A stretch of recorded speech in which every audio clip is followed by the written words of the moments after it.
Next comedian travels all over USO tours for the troops. Comedy Central, give you a hand for Joey Carroll.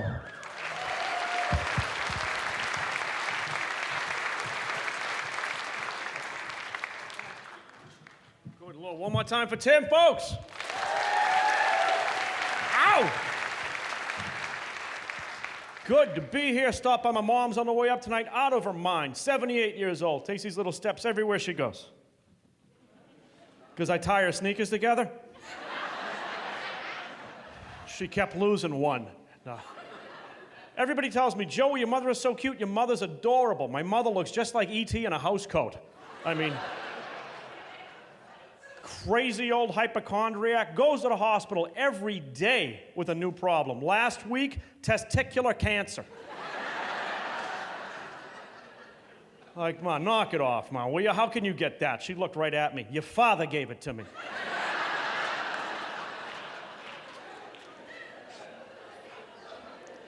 Finally, I said, I've had it up to here with the hospital stuff. I'm going to Club Med. She said, don't do it, Joey. Stay with Blue Cross and Blue Shield. She hasn't got a clue. She thought Bosnia was the guy on Charlie's Angels. Yeah, good luck. My father was a piece of work, too. I'll tell you, my father, growing up, I grew up in the city, and I grew up Catholic, so it was kind of weird, Irish Catholic and the city. So the two sides were fighting over me. Like, the city wanted me to be bad guy, and the church didn't want me to do that. And growing up, I never considered myself a criminal, although most people who knew me would say that wasn't so. But I always said it was mixed messages. I'll give you an example. I'm walking to school, minding my own business. Hostess truck pulls up in front of the store to deliver stuff. The guy leaves the back door wide open. How clear does he have to say it? Jojo, you hungry? Help yourself. And I would. I'd go in and I'd take the whole sleeve of donuts, 10 dozen, run across the street, hide in the bushes, and wait for the milk truck to show up.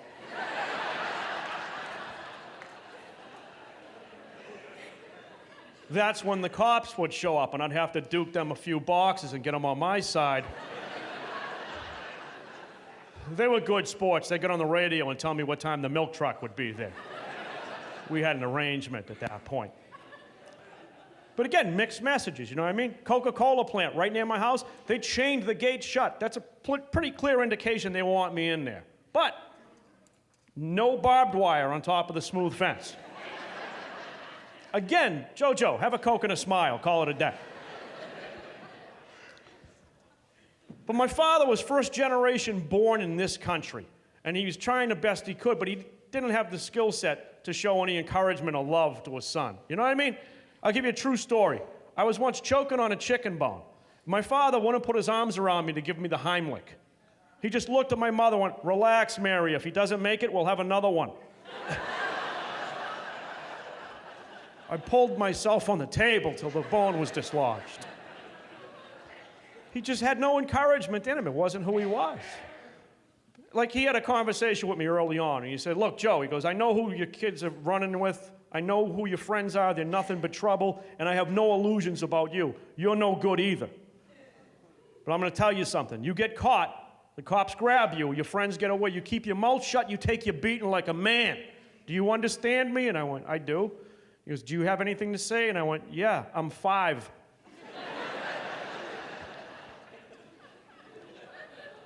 Not a big nurturer is what I'm trying to say.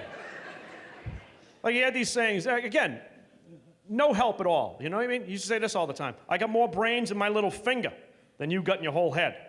Oh, thanks, Dad. Stay away from the table saw. You'll be a moron. Really? So I tell him at the point that I have to go to confession in church, I said, you know, Dad, I got a problem with the whole church thing. He goes, what is it? I said, it's the confession thing. And he goes, yeah? I'm listening. I said, well, you said God knows everything, right? He goes, yeah. I said, God and the priest, they talk. He goes, yeah. And I went, okay. So God knows everything I've done. He goes, yeah. And he talks to the priest. He goes, yeah. So, all right. So he should know. The priest should know everything I've done. And they want me to walk in and tell this guy stuff on myself. And you told me to keep my mouth shut. And now they want me to tell on myself. And what's worse is this guy already knows the truth. I'm going to go in there and tell him my side of the story. I said, and what's worse is even if I go in and I tell him something that God didn't think was important enough for him to know, now I'm actually telling him stuff that I shouldn't. I'm telling on myself. You told me to keep my mouth shut. My father just laughed. He looks at my mother and goes, relax, I'll take care of it. I'll take him to church Sunday. And that Sunday morning, we went and walked to church, and we walked right past the church into a bar room and watched the Patriots game. Because my father knew if my mother found out, I wouldn't rat him out. I'd keep my mouth shut and take my beating like a man. And we lost my father to Alzheimer's, which is sad, but it's ironic. His favorite saying his whole life, I forgot more than you'll ever know.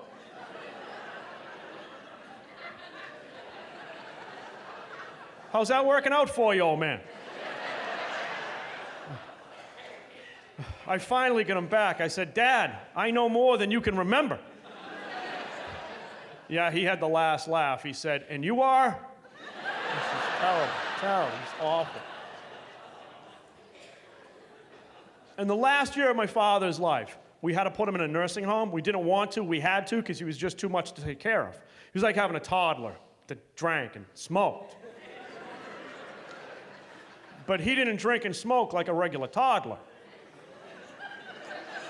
See, that's what I like. You guys act